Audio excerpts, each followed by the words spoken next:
Plastic బ్యాగ్ల వాడకం పూర్తిగా తగ్గిన తర్వాత కాటన్ బ్యాగ్ల వాడకం పెరిగిందనే చెప్పాలి. హాయ్ అండి, వెల్కమ్ టు మై ఛానల్. నేను మీ జో.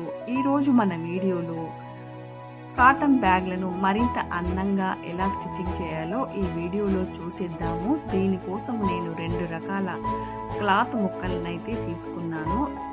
ఈ ముక్కలు అనేవి ఈ మధ్య కాలంలో ప్రతి షాపులోనూ చాలా ఈజీగా దొరుకుతున్నాయి, తక్కువ రేట్లోనూ కూడా దొరుకుతున్నాయి. బ్యాగ్ హ్యాండిల్స్ కోసము 2 ఇంచుల వెడల్పు 12 ఇంచుల పొడవుతో ముక్కలను కట్ చేసుకుని మధ్యలోకి ఫోల్డ్ చేసి పట్టీలాగా రెడీ చేసుకొని పెట్టుకోవాలి. నార్మల్గా మిషన్ కుట్టడం వచ్చిన వాళ్ళందరూ కూడా చాలా తేలికగా ఈ బ్యాగ్స్ని స్టిచ్చింగ్ చేసుకోవచ్చు. ఇక్కడైతే నేను మీకు 3 సైజులను అయితే చూపిస్తున్నాను. 3 డిఫరెంట్ సైజులు. మీకు నచ్చినట్లుగా ఈ సైజుల్లో క్లాత్ను కట్ చేసుకోవాలి. 3 సైడ్లు స్టిచ్చింగ్ చేసి పైన మాత్రము ఫోల్డింగ్ చేసుకుని పట్టీలను అటాచ్ చేసుకోవాలి. కావలసిన సైజులో క్లాత్ను కట్ చేసుకున్న తర్వాత 3 సైడ్స్ని అయితే స్టిచ్చింగ్ చేయాలి.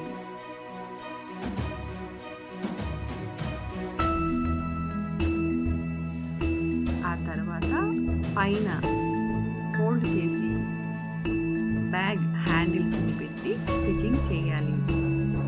అంతే, బ్యాగ్ రెడీ అయిపోతుంది. ఇప్పుడు నేను తయారు చేసిన బ్యాగ్స్ మోడల్స్ అన్నింటినీ కూడా మీకు చూపిస్తాను.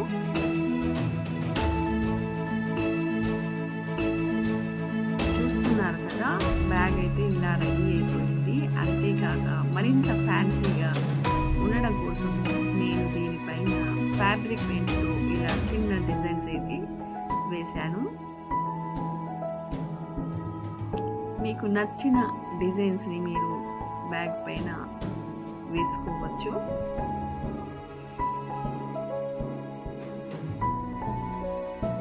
నార్మల్ బ్యాగ్ను కూడా ఇలా మరింత అందంగా మనము రెడీ చేసుకోవచ్చు. ఇది కూడా నేను ఫ్రీ హ్యాండ్ పెయింటింగ్తోనైతే వేశాను. ఎలాంటి డ్రెస్సింగ్ కానీ ఏమి కూడా తీసుకోలేదు. మరొక మోడల్ బ్యాగ్ కోసం అయితే కింద వేరే క్లాత్ని ప్యాచ్ లాగా కుట్టేసి పైన మరింత ఫ్యాన్సీ లుక్ కోసము బటన్స్ని అయితే కుట్టాను. మన క్రియేటివిటీని బట్టి ఎలాగైనా మనము స్టిచ్చింగ్ చేసుకోవచ్చు.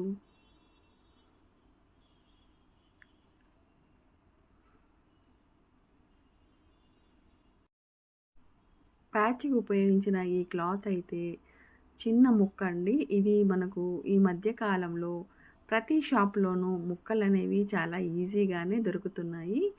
ఇవన్నీ కూడా 1/2 మీటర్ ముక్కలు. కేవలం 60 రూపాయలకు మాత్రమే నేను దీంటిని తీసుకొచ్చాను. వీటిని మనము చాలా రకాలుగా యూజ్ చేసుకోవచ్చు. దీనిలోదే ఒక స్క్వేర్ ముక్కను తీసుకొని ఇలా బ్యాగ్ పైన ప్యాచ్ వర్క్ లాగా స్టిచ్చింగ్ చేశాను. మరింత అందంగా ఉండడం కోసమని ఉల్లన్ థ్రెడ్స్తో ఇలా పాపమ్స్ని అయితే తయారు చేసి కింద వైపున స్టిచ్చింగ్ చేశాను. అలాగే మరొక ప్లెయిన్ బ్లాక్ కలర్ బ్యాగ్ని అయితే రెడీ చేశాను. దీనిపైన ఫ్యాబ్రిక్ పెయింట్తో ఇలా మనకు నచ్చిన డిజైన్స్ని కానీ ఏదైనా కొటేషన్స్ని కానీ మనము హ్యాండ్ పెయింటింగ్ చేసుకోవచ్చు.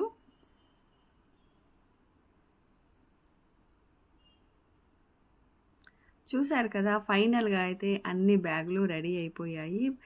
మార్కెట్లో దొరికే బ్యాగ్స్కి ఏమాత్రము తీసిపోకుండా చాలా అందంగా నీట్గా చూడటానికి చాలా బాగా ఉన్నాయి కదా. మీరు కూడా మీ క్రియేటివిటీని ఉపయోగించి మంచి మంచి డిజైన్స్ని అయితే తయారు చేయండి. ఈ వీడియో కనుక మీకు నచ్చితే తప్పకుండా లైక్ చేయండి, షేర్ చేయండి, మీ అభిప్రాయాన్ని తెలియజేయండి. మరొక మంచి వీడియోతో మళ్ళీ కలుద్దాము. అంతవరకు నమస్తే.